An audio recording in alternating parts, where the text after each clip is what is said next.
Bonjour à tous et bienvenue à chacun d'entre vous pour ce premier culte de l'année qui s'ouvre. Que la grâce et la paix nous soient données, nous soient multipliées de la part de notre Dieu, ce Dieu fidèle qui nous accompagne. Bienvenue à chacun qui est présent, bienvenue à vous qui nous visitez, qui êtes peut-être là pour la première fois. Nous sommes heureux de pouvoir ensemble nous placer devant Dieu en ce culte pour vraiment commencer l'année tous ensemble sous son regard. Bienvenue aussi à vous qui nous suivez sur Internet. Nous voulons ensemble former la communauté de ceux qui s'attachent au Seigneur et qui marchent avec lui. Une nouvelle année s'ouvre devant nous. Nous ne savons pas ce qu'elle nous réserve. Nous l'avons abordée avec moins d'insouciance et avec plus d'humilité que d'autres années. Pas de feu d'artifice, moins de bulles peut-être, mais nous voulons garder intacte et forte la confiance. Heureux les hommes dont la force est en toi, dit le psaume 84.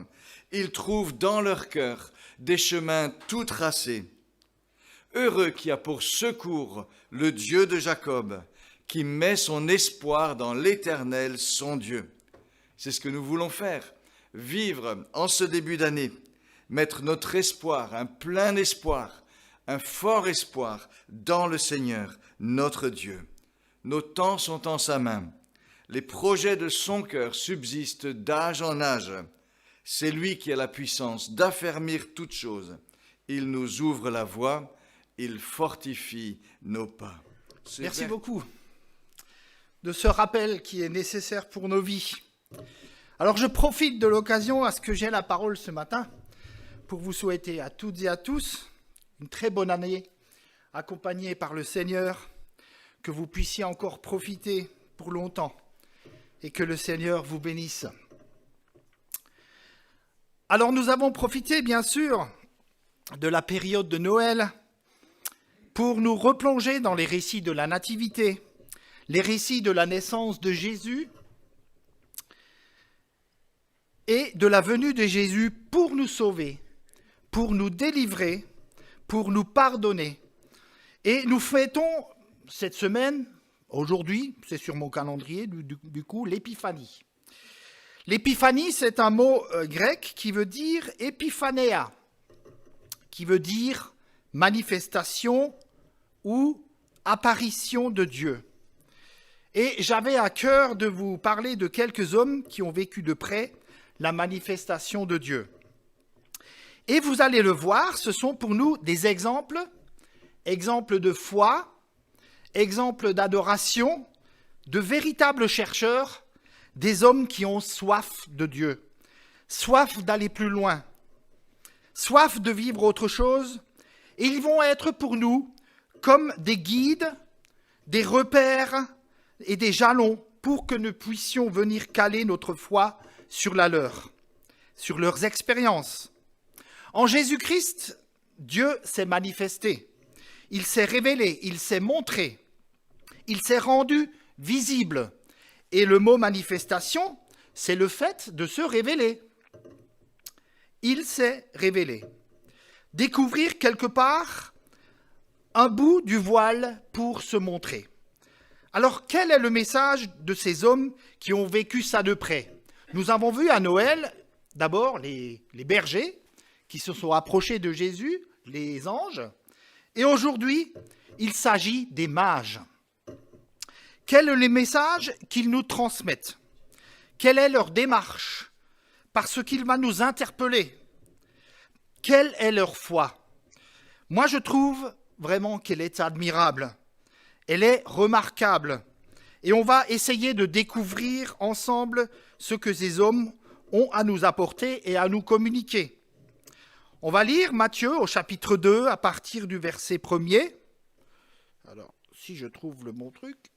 Ah, ça ne marche pas. Ah non, non. Ben, non, ça ne marche pas. Ah si. Tu peux faire avancer ? Merci. Matthieu, chapitre 2, verset 1er. Je vais le lire dans la Bible, puisque ça ne s'affiche pas, je ne sais pas. C'est allumé, mais... Non, ça ne marche pas. Non, ça marche pas. C'est pas grave, on va le lire dans la Bible. Alors, Matthieu 2. Les piles, il faut changer les piles. Ah oui, ça tombe en panne aussi. Alors, à partir du verset 1. Jésus était né à Bethléem en Judée, au temps du roi Hérode. Des mages d'Orient arrivèrent à Jérusalem et dirent « Où est le roi des Juifs qui vient de naître ? Car nous avons vu son étoile en Orient et nous sommes venus l'adorer. » À cette nouvelle, le roi Hérode fut troublé et tout Jérusalem avec lui. Il assembla les principaux sacrificateurs et les scribes du peuple pour leur demander où devait naître le Christ. Ils lui dirent « À Bethléem, en Judée, car voici ce qui a été écrit par le prophète. Et toi, Bethléem, terre de Juda, tu n'es certes pas la moindre parmi les principales villes de Juda, car de toi sortira un prince qui fera paître Israël, mon peuple. » Alors Hérode fit appeler en secret les mages et se fit préciser par eux l'époque de l'apparition de l'étoile. Puis il les envoya à Bethléem en disant « Allez et prenez des informations précises sur le petit enfant. Quand vous l'aurez trouvé, faites-le moi savoir, afin que j'aille moi aussi l'adorer. » Après avoir entendu le roi, ils partirent, et voici, l'étoile qu'ils avaient vue en Orient les précédait, arrivait au-dessus du lieu où était le petit enfant. Elle s'arrêta. À la vue de l'étoile, ils éprouvèrent une très grande joie. Ils entrèrent dans la maison, virent le petit enfant avec Marie, sa mère, se prosternèrent et l'adorèrent. Ils ouvrirent ensuite leur trésor et lui offrirent en présent de l'or, de l'encens et de la myrrhe. Puis, divinement avertis en songe de ne pas retourner vers Hérode, ils regagnèrent leur pays par un autre chemin. Voilà, jusqu'ici la lecture. Merci. Alors, on va essayer d'entrer un peu plus en avant dans ce texte et recevoir quelque chose de leur démarche. Pour moi, ce sont des hommes, d'abord, qui ont une révélation. Ensuite, ce sont des hommes qui apportent leur adoration. Et puis, on voit que ce sont des hommes qui repartent avec une nouvelle mission. Et en ce sens, ils parlent à l'Église du XXIe siècle. Leur message est d'une grande actualité parce que l'Église a besoin de révélation, l'Église a besoin de vision, quelque chose qui nous est dévoilé, que Dieu se montre, que Dieu se manifeste, que Dieu dévoile ses plans. Nous en avons besoin. L'Église a besoin d'apporter son adoration et je crois que nous avons besoin de grandir dans notre adoration. Le Seigneur veut nous y conduire. Nous percevons quelque chose du Saint-Esprit qui veut nous emmener un peu plus loin. Et la troisième chose, c'est que l'Église a besoin d'être renouvelée dans sa mission, de comprendre ce que Dieu veut et de mettre en mouvement ce que le Seigneur nous a donné. D'abord, voyons le contexte de ce récit. Les mages. L'Évangile ne nous dit rien quant au nombre de ces mages.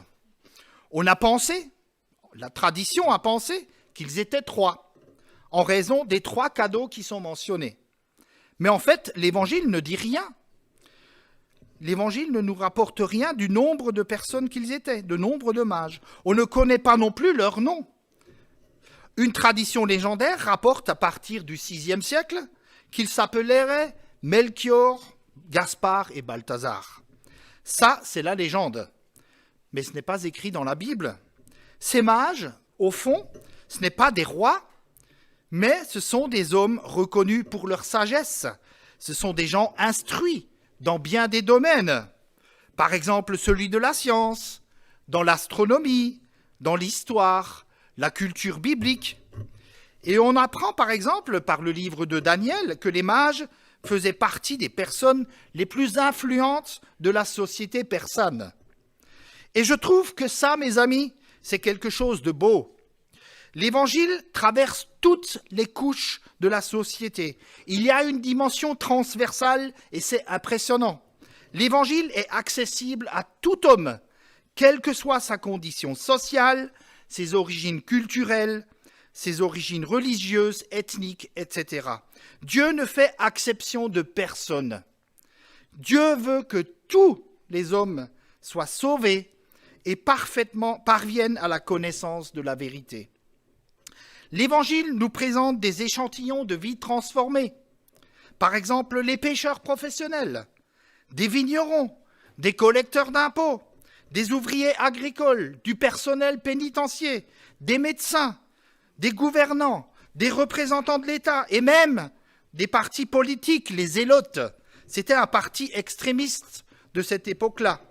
Et Dieu en a sauvé. Dieu est capable de venir à notre rencontre, nous toucher, pour nous interpeller, pour nous sauver, parce qu'il connaît notre cœur, il connaît notre besoin de lui. Et ce matin, qui que nous soyons ici, Dieu est accessible. Dieu vient vers nous en Jésus-Christ. Alors, au 5e siècle avant Jésus-Christ, les Juifs avaient été chassés du territoire d'Israël.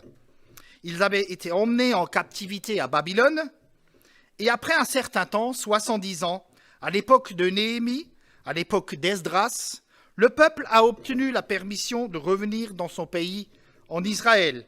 Et ils ont reconstruit la muraille, et ils ont reconstruit la ville. Et nous avons pu suivre les récits de ces reconstructions avec Thierry dans le dernier semestre de 2020. Vous vous en souvenez.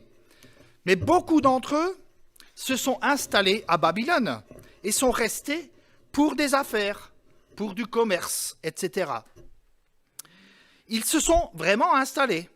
Et le livre des Actes des Apôtres, si on peut avancer, Actes des Apôtres, chapitre 2, verset 9, le jour de la Pentecôte, il y avait à Jérusalem un pèlerinage.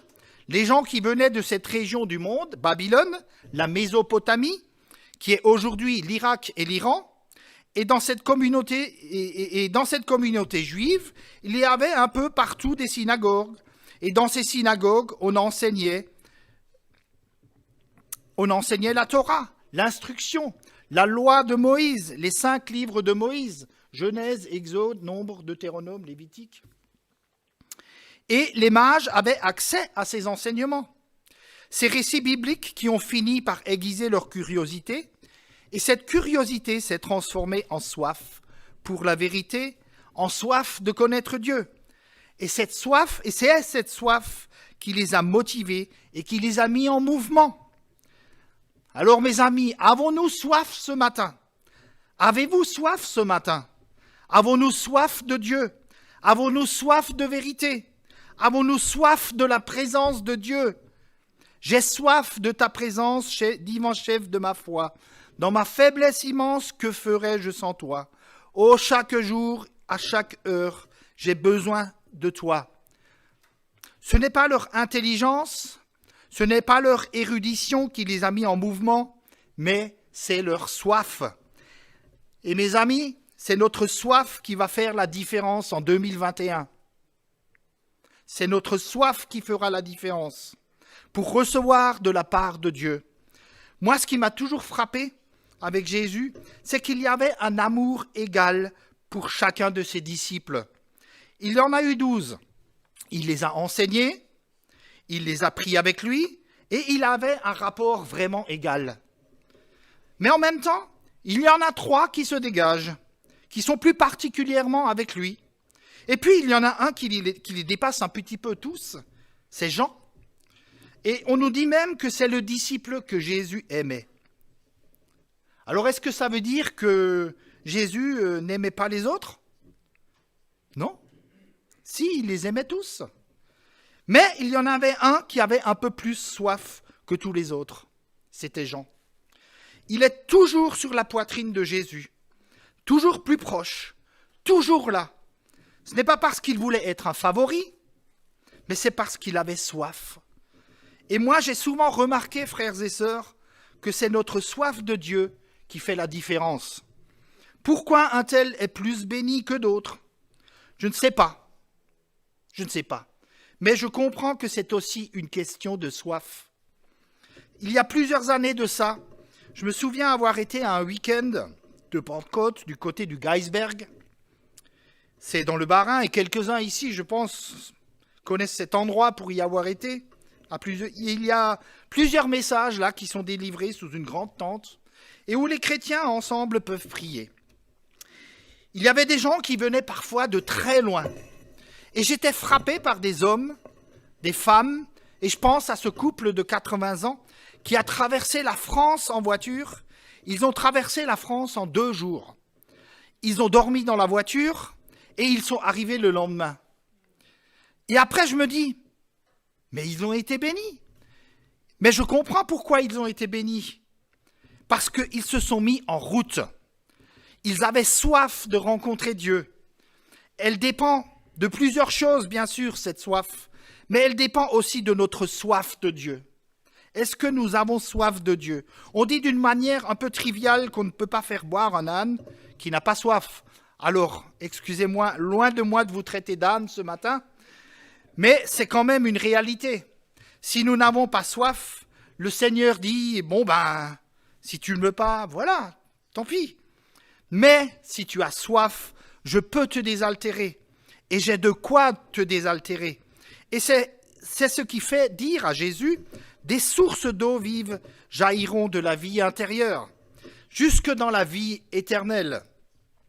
Avons-nous soif de Dieu, mes amis? Soif de la présence, soif de la manifestation, de sa manifestation. Ces mages sont un exemple pour nous et notre foi. Et si nous voulons vivre d'une manière différente, vivre quelque chose de différent cette année, je crois que c'est important que nous ayons soif. Revenons aux mages. Maintenant, et la première chose qui me frappe, c'est que ces mages, ils ont une révélation. D'abord, il n'y a aucun communiqué de presse, aucune info, pour annoncer une naissance royale. Rien n'est dit. Nous savons que Marie et Joseph sont montés à Bethléem, que Jésus est né dans ce qu'on appellerait un caravansérail. C'est une genre d'auberge où il y avait plusieurs endroits. Un endroit pour les bagages, un endroit pour les personnes, un endroit pour les animaux. Et c'est là, dans un coin sur la paille, quelque part, dans une crèche, que Marie a déposé emmailloté Jésus. Et au milieu de la paille, ils se sont retrouvés avec l'enfant Jésus. Mais 2 années plus tard, on retrouve Marie et Joseph dans une maison. On vient de lire le texte, je ne peux pas l'afficher parce que ça ne marche pas. Les mages ne sont pas venus à la crèche, mais ils sont venus adorer Jésus dans une maison.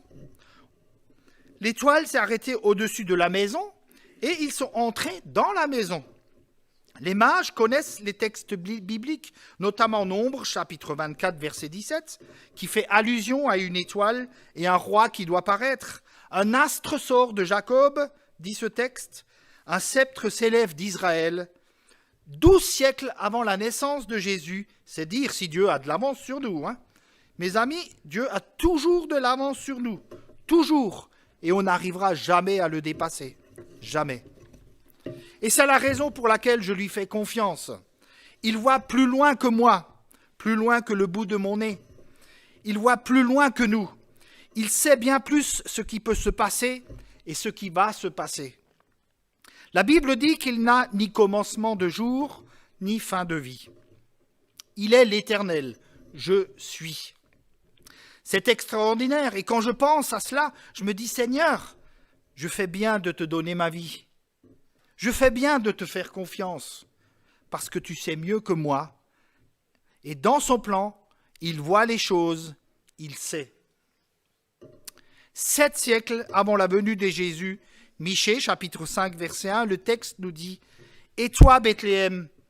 Il nous a dit exactement dans quelle ville le Seigneur devait naître. « Toi qui es petite parmi les milliers de Juda, de toi sortira pour moi celui qui dominera sur Israël et de l'origine remonte au lointain passé, au jour d'éternité. » À l'évidence, il y a eu une révélation directe de Dieu concernant la naissance du roi des Juifs. Les mages diront à Hérode, « Nous avons vu son étoile en Orient. » Ce n'était pas n'importe quelle étoile. Il y a beaucoup de mystères autour de cette étoile. Alors beaucoup de choses se disent. Mais moi, je crois que Dieu est capable de faire des miracles et de montrer à quelqu'un par où il doit passer pour le rencontrer, pour le trouver. Si nous cherchons la vérité, mes amis, et la Bible le dit, si nous cherchons, nous trouverons. Vous me trouverez, vous me chercherez et vous me trouverez si, et seulement si, vous me cherchez de tout votre cœur. Et l'apparition de cette étoile est suffisamment persuasive pour les motiver et les pousser à se lever et à se déplacer. Ces hommes ont une révélation. Dieu lève le voile et leur montre les choses cachées. Et l'Église de Jésus a besoin de révélation. L'Église a besoin de vision. Proverbe chapitre 29, verset 18 dira « Quand il n'y a pas de vision, le peuple est sans frein. » Une autre traduction dit « Faute de vision, faute de révélation, le peuple se meurt. » On ne sait pas où on va. On a besoin de jalons, on a besoin de direction, on a besoin de buts, on a besoin d'objectifs. Et Dieu nous les donne. Il nous les montre. Le mot vision vient du verbe voir. Et pour moi, une vision, c'est voir ce que Dieu voit. Ce que Dieu voit. Penser comme Dieu pense. Réfléchir comme Dieu réfléchit. Il y a ce livre qui a pour titre « Que ferait Jésus à ma place ?» Certains d'entre nous le connaissent, car quelqu'un en a déjà parlé ici. Mais c'est ça, réfléchir comme Dieu réfléchit. Penser comme Dieu pense. Alors, il y a beaucoup de définitions concernant la notion de vision. Un pasteur a dit un jour, une vision, c'est une image du futur qui produit de la passion chez les gens. La passion chez les gens. Moi, ça me plaît, mes amis. Quelle est votre vision pour votre vie? Quelle est votre vision pour votre famille? Quelle est votre vision pour votre entourage? Quelle est votre vision pour vos enfants? Quelle est votre vision pour votre travail? Pour votre entreprise? Pour votre groupe? Quelle est votre vision pour votre service? Moi, je crois que les chrétiens devraient être les gens les plus passionnés. Passionnés par Dieu, passionnés par Jésus, passionnés par la mission qu'il nous propose. C'est différent de tout ce qui peut exister sur la terre. Et c'est la raison pour laquelle je suis chrétien. Ce que Dieu propose est unique. Unique, mes amis. Qu'est-ce qui vous passionne? Moi, je suis passionné à annoncer la bonne nouvelle de Jésus-Christ, à dire à toutes ceux et celles qui le veulent que Jésus-Christ est vraiment la solution à leurs problèmes. Non pas que quand on devient chrétien, on n'a plus de problèmes. C'est totalement faux. C'est pas ce que je suis en train de dire. Mais que Jésus est celui qui pourra t'aider dans toutes tes difficultés, t'accompagner sur ton chemin et jusque dans l'éternité. Jusque dans l'éternité. Plus aucune crainte, plus aucune peur. Jésus est vraiment le chemin à suivre pour qu'il y ait encore beaucoup de nouvelles naissances. Et il y a un peuple nombreux. Il y a tant de gens qui ont soif de quelque chose. Tant de gens. Il y a tant de personnes qui sont découragées et qui se sentent seules au monde. Regardez ce qu'il se passe. Il y a aujourd'hui un nombre important de personnes découragées, désabusées, dépressifs au bout de leur vie, épuisés par tous ces arrêts brutaux de confinement. Sans espoir, ils n'en peuvent plus. Et il y a une solution, c'est Jésus. Il faut juste saisir cela. Il faut juste saisir cela. Deuxièmement, les mages apportent leur adoration. D'abord, ils viennent de loin. J'ai un peu regardé sur Google Maps la distance entre Bagdad et Jérusalem. Il y a 1095 km, soit environ 900 km à vol d'oiseau. Alors on ne sait pas exactement, la Bible ne le précise pas. On ne sait pas s'ils sont venus à dos de chameau ou pas. mais je suppose qu'ils sont venus avec les moyens de locomotion de l'époque. Ils ne sont pas venus à vol d'oiseau, mais ils ont bien dû faire au moins 1000 kilomètres. Hein, vous êtes d'accord? Mais ils sont venus de loin. Ils ont fait un long voyage. Ils viennent, frères et sœurs, dans l'intention d'adorer. C'est leur intention.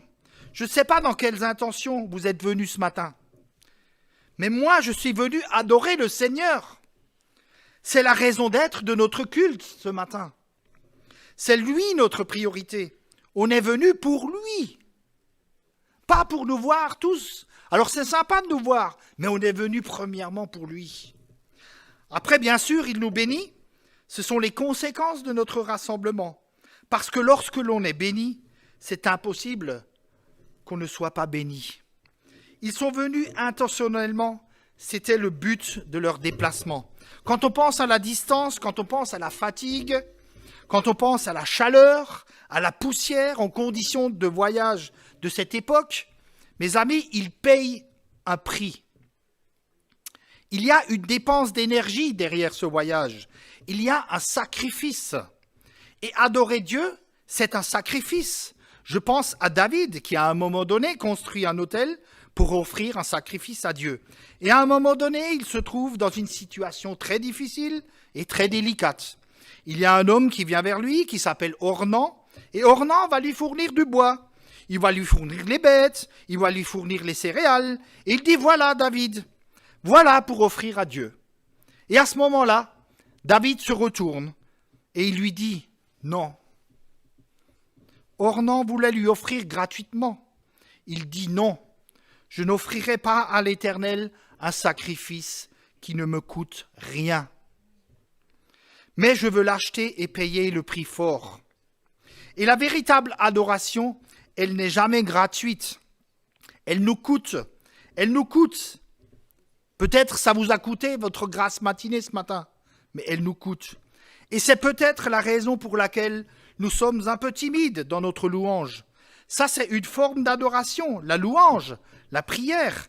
Et ce qu'il nous faut, c'est la présence de Dieu. La véritable adoration, elle nous coûte. Hébreux chapitre 13, verset 15 dit ceci, « Par lui, offrons sans cesse à Dieu un sacrifice de louange, c'est-à-dire le fruit de lèvres qui confesse son nom. » Mais l'adoration dépasse de loin les paroles, la prière, la louange, la musique. Ça va bien plus loin, l'adoration. L'adoration, c'est un style de vie. C'est notre vie qui est offerte au Seigneur. Toute notre vie, nos services, nos activités, tout est adoration. Le fruit de lèvres qui confesse son nom. Confesser, c'est reconnaître sa grandeur. C'est proclamer sa bienveillance. C'est témoigner tous ses bienfaits. Et puis au verset 16, aux Hébreux, il dit « N'oubliez pas la bienfaisance et la libéralité, car c'est à de tels sacrifices que Dieu prend plaisir. » Dieu prend plaisir à de tels sacrifices. Faire du bien, être généreux, ça fait plaisir à Dieu. Et quand on fait plaisir à Dieu, c'est de l'adoration. De l'adoration. Il surmonte les obstacles. L'étoile apparaît, puis elle disparaît, puis elle réapparaît. Et peut-être qu'à un moment donné, ils se sont interrogés en se disant « Mais est-ce qu'on s'est trompé? Est-ce qu'on se serait égaré? Qu'est-ce qui nous arrive? Sommes-nous toujours dans la bonne direction ?» Il y en a peut-être qui se posent la question ce matin. Sommes-nous toujours dans la bonne direction? Ils s'interrogent comme nous. Certainement, nous nous interrogeons. Surtout après cette année 2020, avec tout ce que nous avons vécu. Vous savez que le chemin de la foi et notre route n'est pas toujours bien balisée, bien jalonnée. Quelquefois, on tâtonne et quelquefois, on tourne en rond. Et ça, c'est fait exprès. Ce serait trop facile. Parce que quand on commence à tourner en rond, mes amis, qu'est-ce qu'on fait? On lève le regard vers le Seigneur. Et on se dit, Seigneur, est-ce que tu es toujours là? Mais est-ce que tu es avec moi encore? Et c'est pour ça qu'on tourne en rond. Et puis le Seigneur dit, oui, voilà. Je crois qu'il veut développer en nous cette dépendance de lui. Je me souviens de cette période de ma vie où je travaillais dans un service où ça ne se passait vraiment pas bien.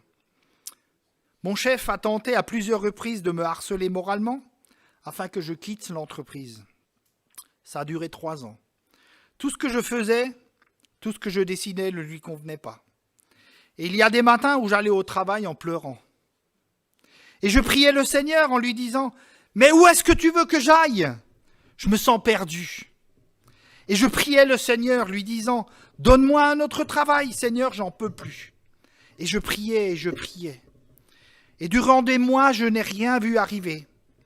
Et avec le temps, j'ai compris que le Seigneur restait fidèle et il me voyait et il ne m'oubliait pas. Car la fin de l'histoire est que, voyant que je ne partais pas de moi-même, on m'a finalement licencié à tort, car ils n'ont trouvé rien de scandaleux et de grave pour me licencier. Et en définitive, c'était le moment où Dieu m'a libéré de ces pressions. C'était le temps de Dieu. Oui, le Seigneur est fidèle et il me voyait. Et ce matin, il te voit. Il vous voit tous. Ce matin, il te connaît. Il sait que tu tournes en rond. Il voit que tu es égaré. Il sait que tu te poses des questions. Mais il est là. Il a toutes les réponses. C'est la raison pour laquelle on se tourne vers lui. Notre Dieu a toutes les réponses. Alors il ne les partage pas toujours. Parfois, ça dure longtemps, jusqu'à ce qu'on obtienne des réponses. Il ne nous dit rien et il ne nous doit rien aussi. Mais en tout cas, il détient toutes les solutions et toutes les réponses. Nous, quelquefois, nous avons des problèmes dans nos solutions. Mais lui, il a les solutions à nos problèmes. Il surmonte tous les obstacles. Et puis nos mages ont l'intention d'aller jusqu'au bout, jusqu'à Bethléem, pour se prosterner en présence du roi Jésus-Christ. Ils vont jusqu'à Bethléem, ils vont jusqu'à la maison, ils vont jusqu'au pied de Jésus. Jusqu'où, mes amis, sommes-nous prêts à aller pour faire la différence ? Jusqu'où sommes-nous prêts à aller pour adorer ? Pour que notre vie soit une adoration au Seigneur. En réalité, ils sont en train de suivre les traces d'Abraham, qui est sorti de Mésopotamie, qui est allé dans la terre promise en Canaan. Et ils prennent ce chemin-là, avec Abraham, qui est un précurseur, qui nous montre la direction de la foi, le père de la foi, et tous, autant que nous sommes, si nous sommes à Jésus-Christ, nous sommes intégrés dans cette grande famille des croyants. Et notre père, c'est aussi Abraham, notre modèle, père de la foi. Genèse 22, verset 4, à un moment donné, Dieu va dire à Abraham, « Donne-moi ton fils, ton unique. » Et ça va être une période de test pour Abraham. Vous savez que Dieu nous teste, vous le savez. On a eu une série sur les tests de Dieu. Eh bien, Abraham a été testé. Avant que Dieu nous confie des responsabilités supérieures, eh bien, il nous teste notre caractère, nos compétences, nos attitudes, nos comportements, nos motivations. Il nous teste. Et il a testé Abraham. Il a dit, tu monteras là jusque sur le mont Morija, et là tu m'offriras ton fils. Ce que tu étais prêt à faire en Mésopotamie pour d'autres dieux, moi je veux savoir si tu es prêt à le faire pour moi. Jusqu'où est-ce que tu es prêt à aller pour moi ? Et il y a quelque chose, mes amis, qui m'a frappé dans ce texte biblique ici, dans Genèse 22, verset 4. Le 3e jour, Abraham, levant les yeux, vit l'endroit de loin. Alors il dit à ses jeunes serviteurs, « Vous, restez ici avec l'âne. Le jeune et moi, nous irons jusque là-haut pour adorer. » Jusque là-haut. Jusqu'où sommes-nous prêts à aller avec le Seigneur ? Jusqu'où ? Et puis alors, ce qui est intéressant, c'est qu'après, par 2 reprises, le Seigneur va lui dire « Je sais maintenant ». Est-ce que Dieu avait besoin de savoir ? Certainement pas. Dieu sait toutes choses. Mais Abraham avait besoin de savoir pour lui. C'était dans son parcours. Nous avons besoin de savoir où nous en sommes nous-mêmes par rapport à Dieu. Et c'est la raison pour laquelle il permet ces tests. Et Dieu lui dit, je sais maintenant que tu crains Dieu parce que tu n'as pas refusé ton fils, ton unique. Tu n'as pas refusé. Y a-t-il des choses que nous refusons à Dieu en ce moment? Peut-être une obéissance? Peut-être une disponibilité? Du temps? Que sais-je? Vous savez que nous pouvons refuser des choses à Dieu. Nous pouvons même frustrer Dieu. Vous le savez? Malachie, chapitre 3, verset 8. Un être humain peut-il frustrer Dieu? Point d'interrogation. Car vous me frustrez. Et ça, c'est quelque chose qui est attristant, d'entendre que Dieu est frustré. C'est quelque chose qui m'attriste moi-même, car vous me frustrez et vous dites, en quoi t'avons-nous frustré? C'est sur la dîme et sur les offrandes, quand vous êtes frappés par la malédiction, et vous me frustrez. La nation tout entière. Alors ici, la frustration est rapport avec les finances de cette époque-là, de ces gens-là. Mais la frustration, ce n'est pas seulement une question de finances. Nous pouvons frustrer Dieu par rapport au temps à lui consacrer, par rapport à notre disponibilité, par rapport aux dons, aux talents qu'il voudrait voir prospérer en nous. Nous pouvons frustrer Dieu. Et l'adoration, c'est plus fort que des mots, que des phrases, que des paroles. Ce sont des actes. Les mages sont allés jusqu'à Bethléem, jusqu'au bout. Jusqu'au bout, je veux te suivre dans les bons et les mauvais jours. À toi pour mourir et vivre, à toi Jésus pour toujours. C'est un des cantiques qu'on chante aussi ici. Et puis alors, il se prosterne. Et ce mot est très fort. Il revient très souvent. Une forme de prière, de respect. Littéralement, il tombe, il se courbe, il s'incline. Et cette posture montre qu'ils avaient une haute opinion de la grandeur de Jésus. Une haute opinion de la grandeur de Jésus. Mettez-vous à leur place.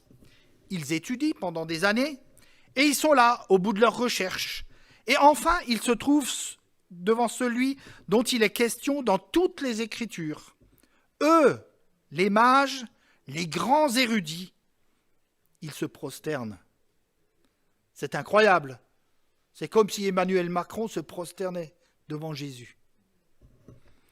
C'est un petit peu comme les pèlerins d'Emmaüs qui marchaient avec Jésus et qui se disent l'un à l'autre, « Mais notre cœur ne brûlait-il pas alors qu'il marchait à nos côtés et qu'il nous expliquait les Écritures ?»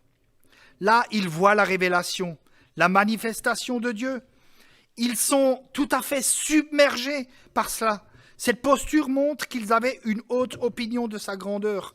Quelle opinion avons-nous de la grandeur de Dieu? Quelle opinion, mes amis? Quelle idée faisons-nous de la grandeur de Dieu? Je suis convaincu d'une chose, c'est que notre adoration sera toujours proportionnelle à l'idée que nous avons de la grandeur de Dieu. Toujours. Et notre problème, mes amis, c'est que notre Dieu est trop petit. Notre Dieu est trop petit. Ça me fait penser à ce pêcheur. Vous savez qu'il y a beaucoup d'histoires de pêcheurs. Il était au bord de la rivière et il attrapait des poissons, un après l'autre. Et ça mordait bien ce jour-là, de gros poissons, assez conséquents, assez grands. Et puis, systématiquement, il les relâchait. Et puis, il y a un passant qui lui demande à un moment donné, « Mais pourquoi est-ce que vous relâchez tous vos poissons? Ce sont de beaux poissons. Il y a de quoi vraiment se régaler avec ces poissons-là. » Et puis, il se retourne, il dit, « Mais c'est que chez moi, je n'ai qu'une poêle qui fait 30 cm. Donc, je ne peux pas les garder. » Vous voyez? Vous voyez? Dans notre tête, c'est parfois un petit peu petit. Il n'y a que 30 cm dans notre tête. 30 cm de poêle. Et c'est notre problème. Notre Dieu est trop petit. Et je trouve que quelque part, là aussi, c'est une frustration pour Dieu. Parce que ça induit là un manque de confiance, un manque de foi, un manque de courage. Parce que si on savait que Dieu était toujours avec nous, on irait. On irait. Notre Dieu est grand, et nous le chantons souvent dans nos cantiques. Si tu as de la foi Il ne s'agit pas d'avoir une grande foi si notre Dieu est tout petit. La plus grande foi ne servirait à rien, mais même un petit grain de moutarde. Si nous avons la foi et que notre Dieu soit grand, alors là, ça peut faire toute la différence. Ils apportent de l'or, ils apportent de l'encens, ils apportent de la myrrhe. L'or, c'est un métal très précieux qui était offert au roi. Et pour la Bible, l'or, c'est le symbole de ce qui est divin. Ils reconnaissent que Jésus est roi, et adorer Dieu, c'est reconnaître sa royauté, sa souveraineté à Jésus. Dans le livre de l'Apocalypse, on nous apprend qu'il est le roi des rois, le seigneur des seigneurs. On le dit parfois et on le chante. Mais c'est autre chose que de le vivre. Seigneur, tu es mon roi. Ils apportent de l'encens. L'encens provient d'une résine, d'un arbre, avec une couleur blanche, d'un arbre qui a été incisé dans son écorce. C'est une blessure, au fond, infligée à l'arbre, et elle se présente sous forme de larmes. L'encens accompagnait la prière, les offrandes qui étaient offertes à Dieu. C'est l'image de la prière qui monte vers Dieu, mais reconnaît aussi Dieu. Et la myrrhe, qui est aussi une résine odorante, elle symbolise les souffrances de la mort de Jésus. On s'en servait pour embaumer les morts. Et Jean, au chapitre 19, nous rapporte que Jésus a été embaumé avec des aromates. Et parmi ces aromates, il y a eu la myrrhe. La myrrhe, c'est le symbole du sacrifice, le symbole de la mort, le symbole du sacrifice de Jésus à la croix. Et on nous montre que les mages reconnaissent Jésus comme leur sauveur. Et je termine parce que l'heure tourne avec cette troisième pensée, c'est qu'ils repartent avec une nouvelle mission.